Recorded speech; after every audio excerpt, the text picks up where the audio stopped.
खुशामदीद, good morning, बहुत बहुत स्वागत आप सभी का प्रोग्राम सलाम जेके में। दिल्ली के स्टूडियो से बराह रास्त आप देख रहे हैं प्रोग्राम सलाम जेके। 8:36 हो गए हैं। 10 बजे तक हमारा और आपका साथ रहने वाला है। मैं हूं आपके साथ आसिफ रशीद और हमेशा की तरह एग्जीक्यूटिव एडिटर इशफाक गौहर हमारा साथ देंगे। स्टूडियो में हमारे साथ थोड़ी देर में वो भी हाजिर होंगे।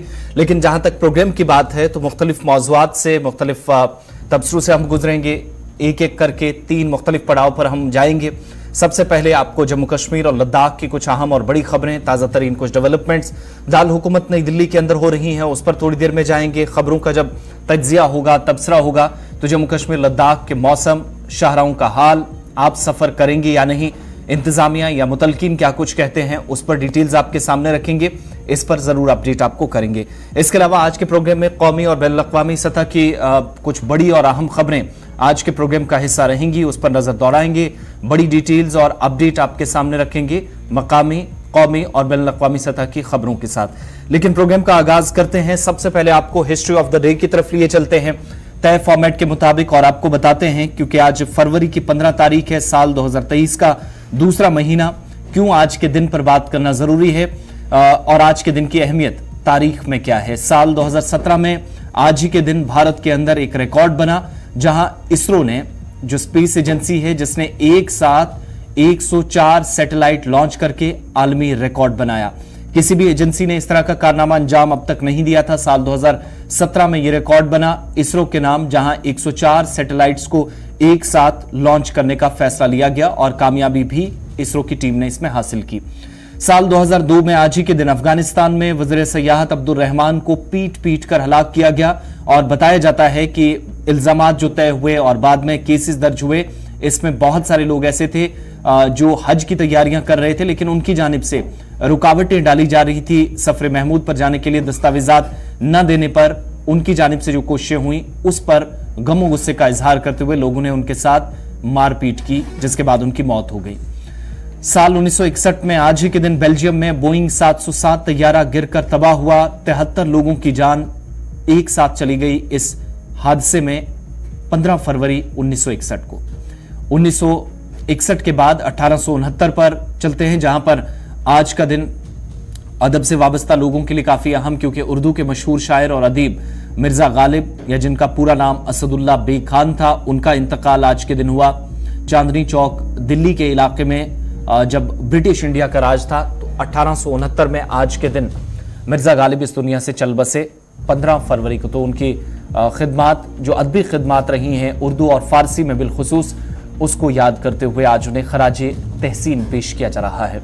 साल 1989 रूस ने अफगानिस्तान से अफवाज के मुकम्मल इनखला का बाज़ाब्ता ऐलान किया। 15 फरवरी को एक मुआहिदा तय पाया, जिसके बाद आज के दिन ये फैसला हुआ था। यूएसएसआर की फौजें अफगानिस्तान से निकली।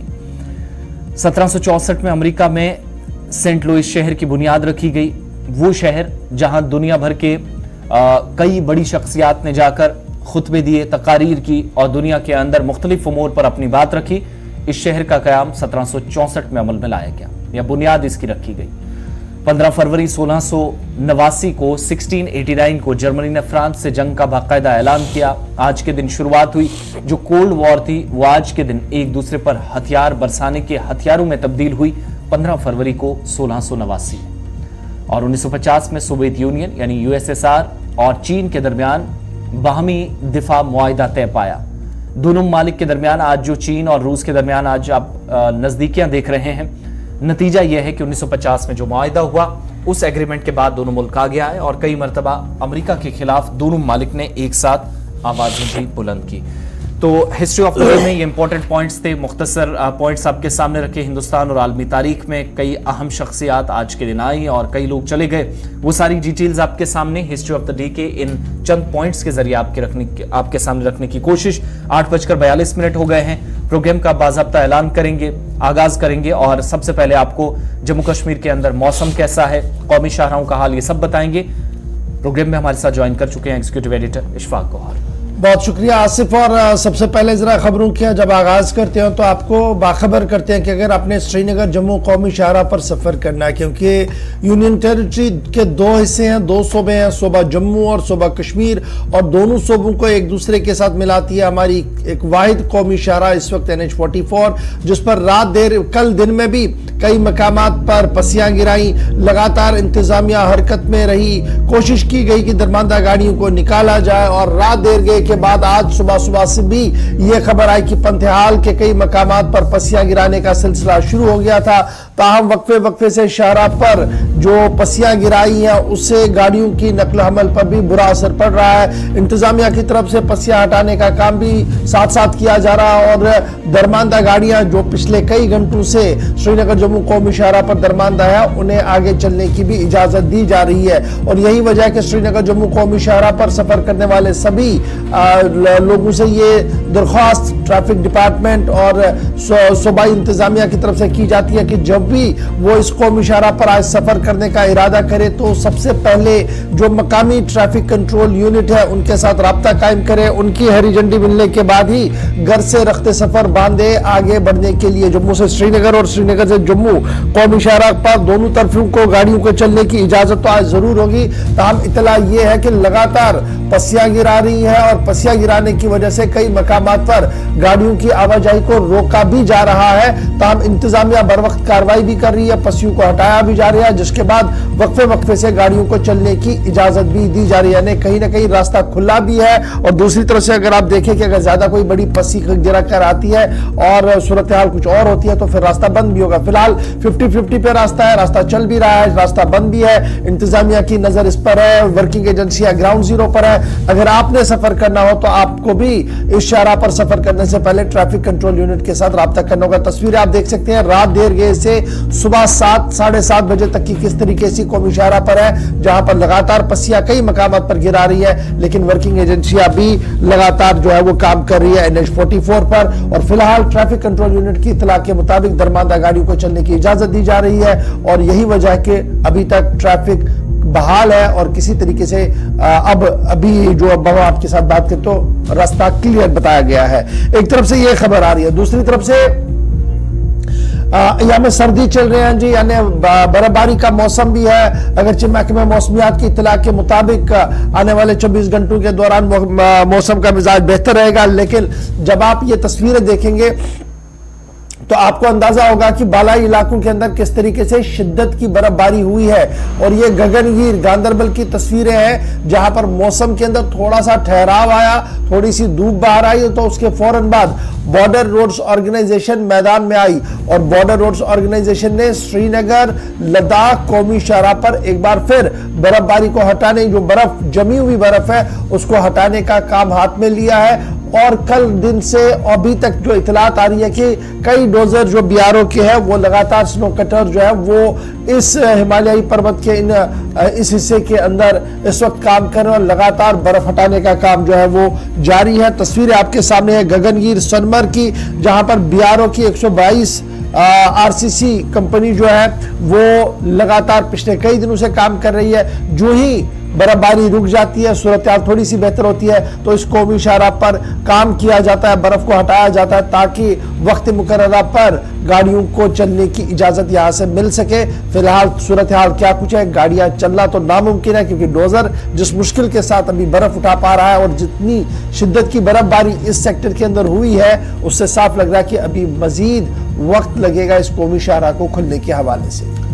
तो बर्फबारी हटाने का सिलसिला जारी है जम्मू श्रीनगर नेशनल हाईवे से, और जल्द खोलने की कोशिश है, क्योंकि अभी मौसम खुश्क भी रहने वाला है इस हफ्ते।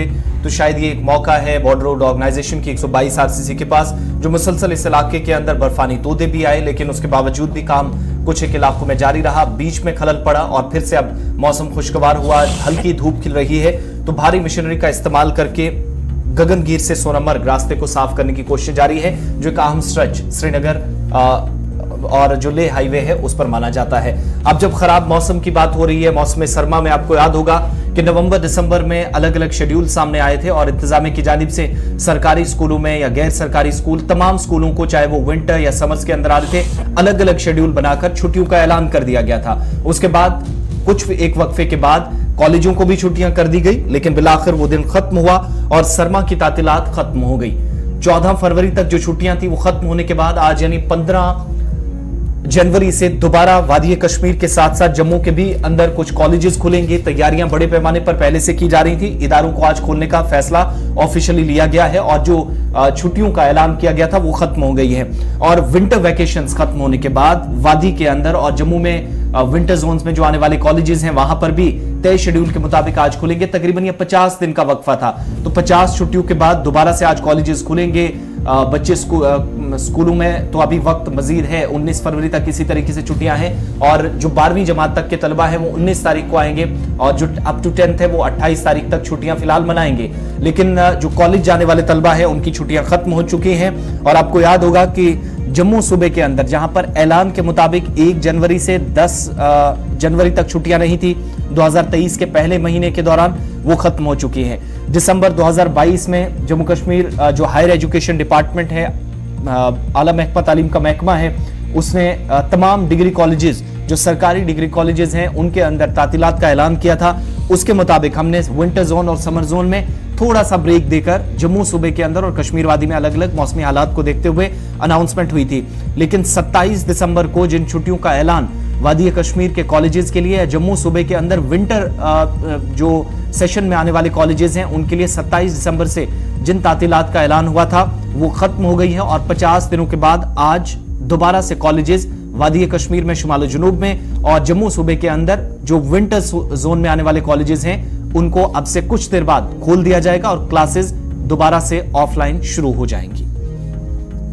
तो आहिस्ता आहिस्ता करके दरसी निजाम को वापस पटरी पर लाने की कोशिश तातीलात के बाद, यानी जो सरमा की तातीलात थी वो खत्म हो गई है कश्मीर जोन के अंदर। और वो सबसे पहले कॉलेज जो हमारे हैं हायर एजुकेशन वाले वो आज से खुलेंगे बाज़ाब्ता तौर पर, और इसके बाद फौरन से बेशतर जम्मू से भी यह है कि 14 फरवरी के बाद जो है वहां पर भी गालिबन कल से वहां से भी जो है वो निज़ाम बेहतर होने की उम्मीद, 27 के बाद वहां पर भी कॉलेज है वो खुल सकते हैं। तो फिलहाल आज सूबा कश्मीर के अंदर कॉलेज को खोल दिया गया है, बाज़ाब्ता तौर पर दरसी निज़ाम जो है वो बहाल हो गया। अब बढ़ते हैं जी आगे, जरा बात सियासत की थोड़ी सी करते हैं क्योंकि मामला सियासी नवियत का बड़ा अहम बन रहा है लद्दाख का। लद्दाख के अंदर जिस तरीके की गर्माहट या में सर्दी के अंदर हो रही है उसकी शिद्दत दिल्ली तक आ चुकी है। और दिल्ली के अंदर आज दिल्ली चलो मार्च के तहत दिल्ली के अंदर आज लद्दाख का एहतजाजी मार्च होना है और ये मार्च के हवाले से पहले ही शेड्यूल जो है वो जारी कर दिया गया था। 2 अहम ग्रुप्स है लेह और कारगिल के। लद्दाख एक तो कारगिल डेमोक्रेटिक अलायंस और लेह के अंदर जो एपेक्स बॉडी है peoples movement for 6th schedule के हवाले से जो लड़ाई लड़ रहे हैं, दोनों ने मुश्तरका तौर पर आज दिल्ली के अंदर एहतजाजी धरना देने का ऐलान कर दिया था। और कल रात से ही दिल्ली के अंदर जो है वो गहमा गहमी तेज हो गई है। इस बीच जहां दोनों पार्टियां जो है वो मुश्तरका तौर पर आज अपना एहतजाज दर्ज करेंगे, वहीं पर सोनम वांगचुक जो मारूफ अदीब भी है, माहौलियात के माहिर भी है, और लद्दाख के अंदर गुज़श्ता दिनों जिस तरीके से उन्होंने 5 दिन के लिए भूख हड़ताल भी की थी और फिर जो सूरत हाल वहां पर बनी थी जिसको लेकर बयानात का सिलसिला भी चला था, वो भी कल रात देर गए जो है वो दिल्ली पहुंचे और आज बाज़ाब्ता तौर पर वो इस एहतजाज का हिस्सा बनने जा रहे हैं। 4 नुकाती एजेंडा जो है 4 नुकाती एजेंडा जो है वो इस एहतजाज का हिस्सा बनाया गया है। Leh base Ladakh apex body जो people's movement for 6th schedule के हवाले से बनाई गई और कारगिल डेमोक्रेटिक अलायंस जिसमें कई रिलीजियस पार्टियां हैं, सोशो रिलीजियस पार्टियों का ये मुश्तरका इत्तेहाद है। इन्होंने जो डिमांड दी है वो स्टेटहुड की है। पहले ये था कि जनाब जम्मू कश्मीर से अलग करो तो यूटी बनाओ, अब डिमांड है कि जनाब हमें स्टेटहुड वापस दिया जाए। न सिर्फ स्टेटहुड दिया जाए बल्कि 2 लोकसभा की सीटें दी जाए, पब्लिक सर्विस कमीशन का क़याम अमल में लाया जाए, नौकरियों और जमीनों के तहफ़्फ़ुज़ के हवाले से 6th शेड्यूल के अंदर जो तहफ़्फ़ुज़ात है उसे मांगा जा रहा है। इसके बीच ये भी आपको याद होगा कि लद्दाख के मामले को लेकर मरकजी वज़ारत दाखिला ने हाई पावर कमेटी का तश्कील अमल में दिया है और उस हाई पावर कमेटी की सरबराही जो है वज़ीर ममलिकत बराए दाखिला कर रहे हैं नित्यानंद रॉय साहब, और उनकी सरबराही में कमेटी को बनाने का ऐलान किया गया था। ताम कमेटी बनने के फौरन बाद उस कमेटी पर कई सवालात उठे, जिसके बाद तातुल का शिकार ये पूरा मुज़ाकराती अमल जो है वो हो चुका है। इधर मुजाहिरीन का मानना है कि पिछले 3 साल से लगातार वो बड़े वादे सुन रहे हैं, बड़ी बातें सुन रहे हैं, लेकिन जमीनी सूरत हाल ये है कि जिस तरक्की का नारा दिल्ली से दिया गया था वो तरक्की आज के दिन लद्दाख के अंदर नजर नहीं आ रही है। जिन तहफुजात का इजहार दिल्ली से किया गया था वो तहफुजात आज हमारे पास है नहीं। हमारी जमीनें खतरे में है, हमारा कल्चर खतरे में है, हमारी नौकरियां खतरे में है,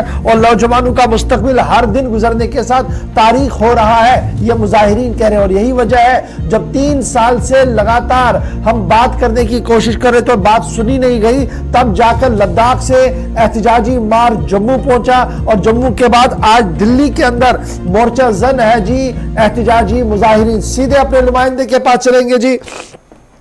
रिगजिन वांगबो हमारे साथ है। रिगजिन, बहुत शुक्रिया ज्वाइन करने के लिए। कल से आप लगातार इस पूरे प्रोसेस पर नजर रखे हुए हैं और लगातार आप इस खबर से हमारे नाजरीन को बाखबर कर रहे हैं, व्यूअर्स को बाखबर कर रहे हैं। कितने बजे का प्रोग्राम शेड्यूल किया गया है और तादाद कितनी होगी जो एक्सपेक्टेड है? आज लद्दाख के हवाले से यूटी लद्दाख की जो ज्वाइंट लीडरशिप है वो माना जा रहा है कि माइनस बीजेपी के सारी लीडरशिप दिल्ली के अंदर है जो आज एहतजाज का हिस्सा बनेगी। कितनी तादाद होगी ये? जी तो आज जो है जिस नारे के साथ आए थे दिल्ली चलो, और आज जंतर मंतर पे 2 बजे जो है लोग वहां पे जमा होंगे और 5 बजे तक वहां पे रहेंगे, प्रोटेस्ट करेंगे। और केडीए एपेक्स बॉडी के सारे मेंबर्स आ चुके हैं, उसमें स्टूडेंट रिप्रेजेंटेटिव है वो भी आ चुके हैं, और दिल्ली के जो स्टूडेंट यूनियन है वो भी जुड़ेंगे इसमें, और साथ ही में जो ऑपोजिशन दूसरी पार्टी है कांग्रेस, आप उनका भी वह यहाँ जुड़ेंगे इस प्रोटेस्ट में, और बाकी लोग जो यहाँ पे दिल्ली में रह रहे हैं इस टाइम वो भी जुड़ेंगे, और लगभग जो है काफी लोग आज आपको देखने को मिलेगा जंतर मंतर पे। जी जी, जो ज्वाइन करेंगे आज कोई तादाद है और कितने लोगों का परमिशन है कि गैदरिंग कितनी होगी वहां पर? अभी ऐसा कुछ नंबर्स का कोई स्पेसिफिक परमिशन ऐसा नहीं है। वो ज्यादा से ज्यादा जितना जुड़ सके उतना वो कह रहे हैं, और हर एक वीडियो में अपील कर रहे हैं एपिक्स के हेड, केडीए के हेड, जो एपिक्स कोऑर्डिनेटर उनका हेड, स्टूडेंट यूनियन जो यहाँ है उनके एक वीडियो जारी किया है ज्यादा से ज्यादा जुड़ने की उनकी ये उम्मीद है कि ऐसा कुछ नंबर्स की कोई अभी तक रिस्ट्रिक्शन नहीं है। अच्छा जी वांगबो, ये भी बताइएगा, हम देख रहे थे कि बैक चैनल टॉक्स भी चल रही थी, और बैक चैनल टॉक्स इसलिए चलाई जा रही थी कि ये जो हाई पावर कमेटी बनाई गई है जो उसमें नामों का काटना था, नए नाम डालने थे और ट्रैक पर सारे सिस्टम को लाना था, क्या मैं ये समझूं कि वो बैक चैनल टॉक्स काम नहीं कर पाए और जिसके बाद हिल ये जो केडीए है और दीगर पार्टियां हैं वो दिल्ली तक आ गई हैं एहतजाज करने के लिए? जी अभी जिस तरह से हाई पावर कमेटी जो शुरू में बनाई थी उस पे एपेक्स और केडीए का पहले से ही ऑब्जेक्शन था, वो बातचीत नहीं करना चाह रहे थे जो एचपीसी कमेटी बनाया था, और इसको लेके फिर लद्दाख में जैसे आपने देखा बहुत बड़ा जलसा जुलूस हुआ है, और सोनम वांगचुक जी जो अनशन पे बैठे थे 5 दिन, और सबसे ब्रेकिंग है कि वो भी आज इस अनशन में जुड़ेंगे। और अभी जो मिनिस्ट्री की ओर से जो है नए हाई पावर कमेटी जो है वो फिर से फॉर्म किए जाएंगे, और जिस ग्राउंड पे वो डिमांड कर रहे हैं उसमें भी कहा तो ये जा रहा था कि उस ग्राउंड को दोबारा से देखेंगे, जो 4 पॉइंट एजेंडा है कि एपेक्स और केडीए का, उस पर फिर से बातचीत हो सकती है। अभी भी वहां से क्लियरेंस नहीं आई है, जो डिमांड इन्होंने रखी है उस पर बातचीत होगी नहीं। अच्छा रिगजिन, ये बताइएगा क्या ये सिंबॉलिक रहेगा 2-3 घंटे के लिए, या कुछ और भी प्रोग्राम है जिसको आज खोल देंगे ये दोनों लीडर्स? आज थोड़ा सिंबॉलिक तरीके से ही होगा, पीसफुल तरीके से ही होगा। कुछ और अभी तक तो अपडेट नहीं है कुछ ऐसा और करेंगे, पर सिर्फ सिंबॉलिक और एक पीसफुल प्रोटेस्ट रहेगा जंतर मंतर पे। जी सिर्फ आज के दिन के लिए ये एहतजाज है? जी, आज के दिन के लिए। अब बहुत शुक्रिया आरएक्स ने हमारे साथ ज्वाइन करने के। रात देर के जब मीटिंग चल रही थी जनाब कॉन्स्टिट्यूशन क्लब में, तो उसके बाद कुछ और नुमाइंदों ने वहां पर बात की, जरा फटाफट से वो भी हम बात सुनाते हैं अपने नाजरीन को, ताकि आपको पता लगे कि लद्दाख से निकलकर जम्मू तक एहतजाज हुआ। जब बात बनी नहीं तो हाई पावर कमेटी बनी, जब उसने भी काम नहीं किया तो अब एहतजाजी मुजाहिरे जो है वो दिल्ली तक आ गए हैं। असगर करबलाई साहब।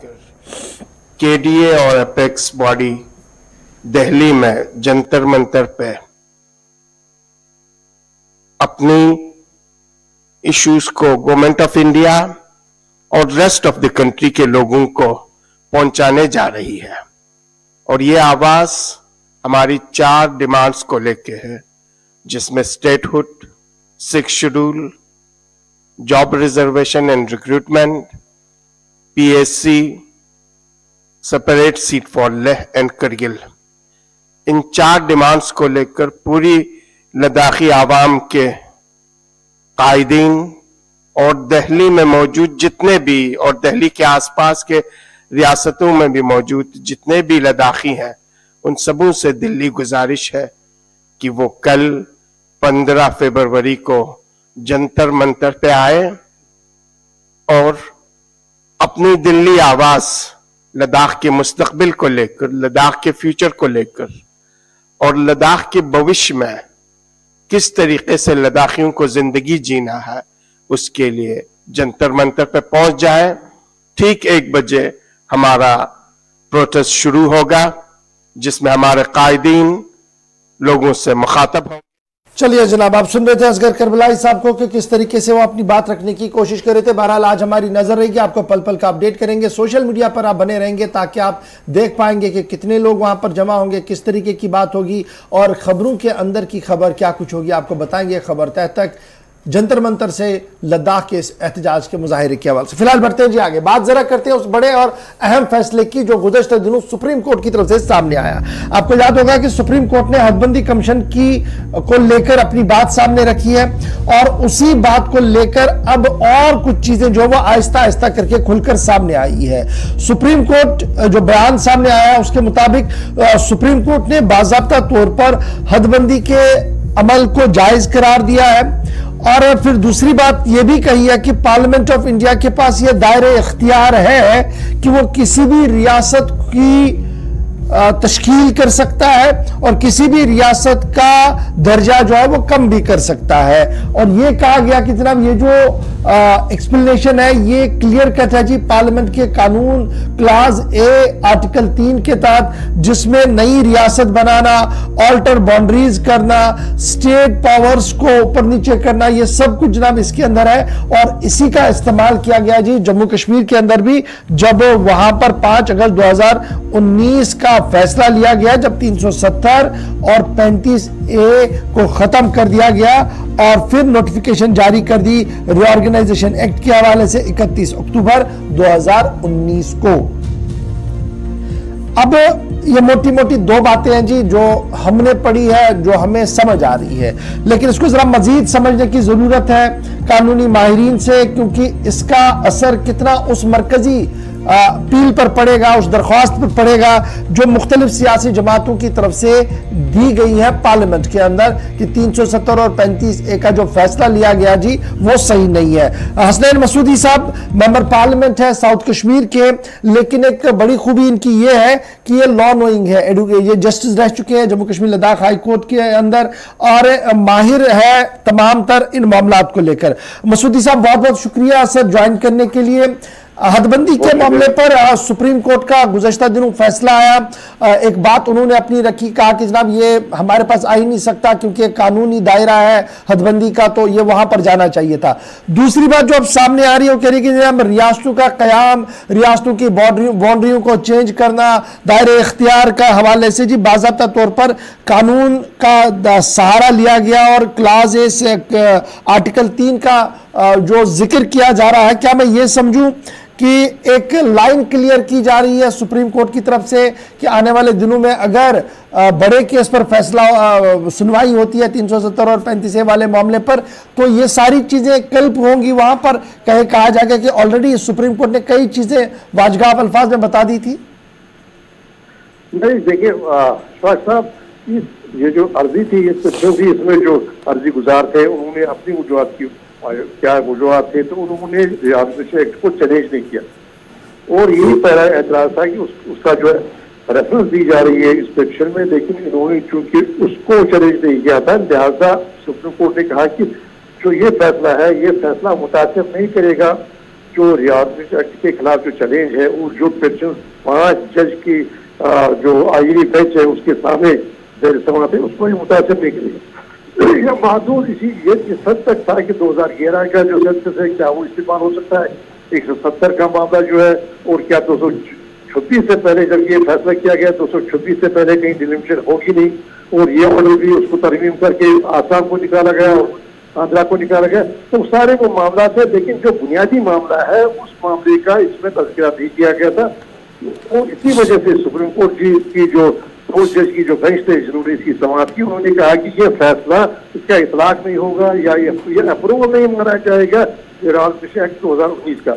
और हमने जो हमारे पास जो है सुप्रीम कोर्ट में जो पिटीशन है उसमें हमने चैलेंज किया है रियासत एक्ट को। हमारा ये कहना है, हमारी ये दलील है कि जो पार्लियामेंट है, पार्लियामेंट के पास इख्तियार नहीं है दफा 3 के तहत किसी को डाउनग्रेड, स्टेट को डाउनग्रेड करने का, फकत ये पावर है कि वो किसी यूनियन टेरिटरी को अपग्रेड करे और वो भी वहां पर जो या किसी का विभाजन करके, लेकिन स्टेट मौजूद रहती है।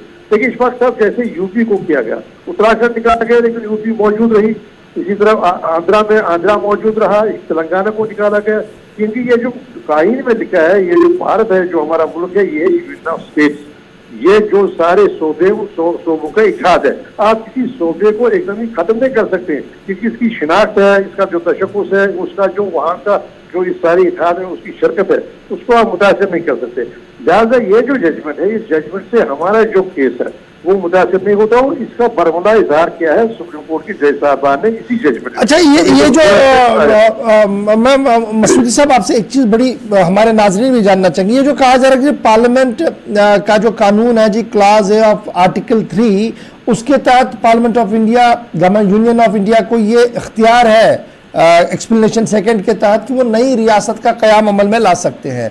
तो क्या हम ये समझे कि जो हमसे काटा गया लद्दाख वो एक नई रियासत की तौर उभरी, चलो अब ये यूटी है, अब वो भी लड़ रहे हैं जी हमें रियासत का दर्जा दिया जाए, और जिस तरीके से कल दाखिला वजीर साहब ने कहा कि जनाब चुनाव के बाद अब रियासत का दर्जा बहाल करेंगे, तो वो कानूनी एतबार से कहीं ना कहीं जो क्रोनोलॉजी वो समझा रहे हैं वो सही है? फिर देखिए बात ये एक है सबस्टेंस की बात, जो जहाँ तक आर्टिकल 3 का ताल्लुक है, उसके बाद आर्टिकल 3 एक प्रोसीजर देता है वो कैसे किया जाए, और जम्मू कश्मीर के मामले में इजाफी प्रोविजन है। देखिए जबकि आम स्टेट्स का उनकी असेंबली से पहले पूछना जरूरी बन जाता है, लेकिन जम्मू कश्मीर के बारे में अगर आप देखेंगे आईन पर देखेंगे जो हमें ताल्लुक रखता है प्रोविजो, वो एक इजाफी प्रोविजो है। जम्मू कश्मीर के मैं सिर्फ इतना ही नहीं कि क्या पार्लियामेंट के सामने के पास इख्तियार है, बल्कि ये भी है क्या जो मैकेनिज्म जो वहां दिया गया है, जो प्रोसीजर वहां दिया गया है वो फॉलो किया जाए। अगर आप वो प्रोसीजर फॉलो नहीं करते हैं, जैसे ये क्यों है कि नहीं जी वहां की असेंबली को पूछा जाए, आज जो 3 का तकाजा क्या है वो। अच्छा, इनकी असेंबली ना हो, एक बड़ा इंपॉर्टेंट मसूदी साहब, चूंकि असेंबलियां तहलील हो गई है हमारी, है नहीं, और गवर्नर साहब ने टेक ओवर वहां किया था सत्यपाल मलिक साहब ने, और गुज़श्ते दिनों मलिक साहब ने कहा कि जनाब ये तो मेरी रिकमेंडेशन पे सब कुछ हुआ, मैंने खत लिखा यूनियन ऑफ इंडिया को कि आप इस तरह से किए, उसके बाद पार्लियामेंट के अंदर ये हुआ है। नो डाउट कि होम मिनिस्ट्री से ही ऑर्डर आया होगा कि आप ये भेज दीजिए खत। उन्होंने बरमला इसका इजहार किया कि जनाब at the head of the state के तौर पर मैंने लिखा है जी यूनियन को कि वो ये प्रस्ताव लाए, वो ये रेजोल्यूशन लाए जो लोकसभा और राज्यसभा के अंदर लाया गया। तो क्या मैं ये समझूं कि अगर हमारे पास असेंबली नहीं है तो जो स्टेट हेड है उसके कहने पर यह हो सकता है? जी पहले ये बात है, जो गवर्नर रूल होता है तो गवर्नर के पास जो इख्तियारात है वो महदूद है। ये एसेंशियली एक इमरजेंसी है ताकि उनकी स्टेट की असेंबली जो है मौजूद नहीं है और गवर्नर इख्तियारात का इस्तेमाल करता है, लेकिन महदूद। इसीलिए ये कहा गया कि गवर्नर जो भी फैसला लेगा, जब भी असेंबली बनेगी 5-6 महीने के अंदर अंदर या तो उसकी तौसीक करेगी या उसको मुस्तरद करेगी। देखिए वो जो इख्तियार है वो एक इमरजेंसी इख्तियार है, वो उसके हदूद में ये इख्तियार नहीं आता है जो असेंबली को। वो दूसरी बात है जो आर्टिकल 3 का जैसे कि आप जानते हैं तकाजा है, वो है कि वहाँ के अवाम को पूछा जाए, क्योंकि ये उस रियासत के तशक्कुस की बात है, इसीलिए उस अवाम को मतलब है उसकी चुनी हुई असेंबली को पूछा जाए। तो गवर्नर साहब इस इख्तियार का इस्तेमाल नहीं कर सकते। गवर्नर साहब का एक 356 के तहत महदूद इख्तियारात है, और उन इख्तियारात को भी उसकी जिंदगी सिर्फ 6 महीने होती है, और 6 महीने के बाद जो ही असेंबली बन जाती है तो उसकी तौसीक क्या, उसकी वो मनसूखी का वो असेंबली के पास इख्तियार है। लिहाजा ये दलील गवर्नर साहब की वो दे सकती थी, वो बिल्कुल गलत है। अच्छा मसूद साहब, क्या मैं ये समझूं कि जो तू करके 2023, 24, 25 में जब भी असेंबली हमारी स्टेट की बनेगी, यूटी की बनेगी, तो उनके ऊपर ये लाजमी होगा कि वो इस फैसले की तौसीक करें जो उस वक्त के साबिका गवर्नर साहब ने की है। अवलन ये बात है बुनियादी बात ये समझती है कि आज तो 3 इख्तियार नहीं देता है किसी स्टेट को बिल्कुल गायब करने का और स्टेट को डाउनग्रेड करने का, क्योंकि अगर ऐसा होता है तो पार्लियामेंट फिर सारे स्टेट्स को जो हमारे 30 के 30 स्टेट्स हैं उन सब के हिस्से करके वहाँ यूनिटीज बना सकता है, और सारा पावर खुद होम मिनिस्ट्री के पास आएगा। ऐसा इख्तियार नहीं है, डाउनग्रेड करने का इख्तियार नहीं है, अपग्रेड करने का इख्तियार है। वो तो पहली बात है बुनियादी। दूसरी बात है अगर आप डाउनग्रेड भी करेंगे, अगर आप अपग्रेड भी करेंगे उसके बारे में भी प्रोसीजर है, लेकिन जम्मू कश्मीर में वो प्रोसीजर और भी सख्त था और भी एक एहसासी प्रोवाइड होता। लिहाजा ये इस्तेमाल की गवर्नमेंट ने दे दिया, कंसिडर दिया, वो कानून वही ना हमारे इस्तेमाल है सुप्रीम कोर्ट के पास।